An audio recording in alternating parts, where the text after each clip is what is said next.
चीनमधील एका गावातून एक धक्कादायक प्रकार समोर आलाय।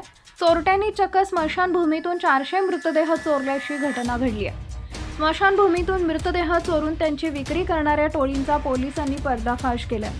या टोळीने 4000हून अधिक मृतदेहांची तस्करी केली होती। या प्रकरणी 75 जणांवर गुन्हा दाखल करण्यात आलाय। याबाबत मिळालेल्या माहितीनुसार चीनच्या शांक्षी प्रांताचे पोलीस या प्रकरणाचा तपास करत आहेत। स्मशानभूमी आणि वैद्यकीय प्रयोगशाळेतून मृत लोकांचे मृतदेह चोरून त्यांची विक्री करणाऱ्या टोळींची पोलिसांना माहिती मिळाली। मृतदेह विकण्याची ही प्रक्रिया 2015 ते 23 दरम्यान सुरू झाली असून यातून टोळीने किमान 75 कोटी कमावल्याची माहिती मिळते आहे। चीनच्या 7 राज्यात हा व्यवसाय सुरू असून मृतदेहाची तस्करी केली जात होती।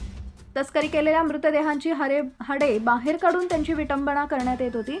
या प्रकरणात 75 जणांवर गुन्हा दाखल करण्यात आलाय।